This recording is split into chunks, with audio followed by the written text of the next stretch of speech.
আমার স্লোগান হচ্ছে, হেরে যাবে ওদের হিংসা, ষড়যন্ত্র, জিতে যাবে আমাদের ভালোবাসা। যারা আমাদের বিরোধিতা করে, আমাদের ব্যাপারে ঘৃণা ছড়ায়, তাদের জন্য আমাদের বুক ভরা দরদ আর ভালোবাসা আছে না নাই? কারণ ভালোবাসা দিয়ে যা জয় করা যায়, কঠোরতা দিয়ে তা পারা যায় না। তো যারা বিরোধিতার জন্য আমাদের আলোচনা শোনেন, তাদেরকে ওয়েলকাম। যারা আমাদের আলোচনা আউট অফ কনটেক্সট নিয়ে এক জায়গার মাথা আর এক জায়গার লেজ জুড়ে দেন, তাদেরকেও ওয়েলকাম। গত সপ্তাহে আপনারা জানেন, খুলনা বিভাগের প্রোগ্রাম আমি দিয়েছিলাম যশোরে, আদ্দিন ফাউন্ডেশনের উদ্যোগে। তো যশোরের প্রোগ্রামের এক ভিডিওর পেছনে আমাদের কিছু দিনী ভাইরা 6 বছর আগের এক অডিও ব্যাকগ্রাউন্ডে জুড়ে দিয়ে বিভ্রান্তি ছড়ানোর জন্য সোশ্যাল মিডিয়াতে ছড়িয়ে দিয়েছে।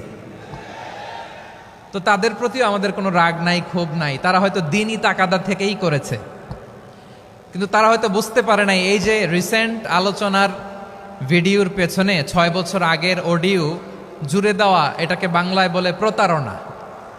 কি বলে? প্রতারণা, ধোঁকাবাজি।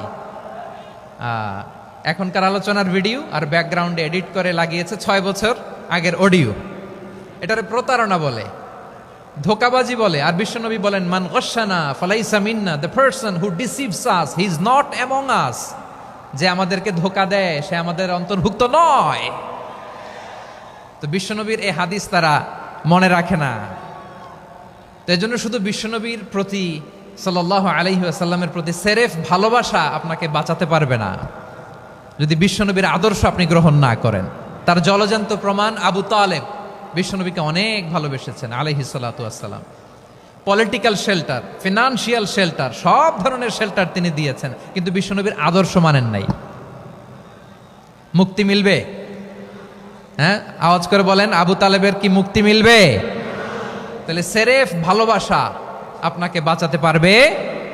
ভালোবাসার পাশাপাশি বিশ্বনবীর আদর্শকে মেনে নেওয়ার দরকার আছে না নাই? তো যারা এই সমস্ত কাজ করেন আমাদের ভাইয়েরা, তাদের জন্য আল্লাহ তাআলার কাছে আমরা হেদায়েতের দোয়া করি। আবার আমি দেখেছি,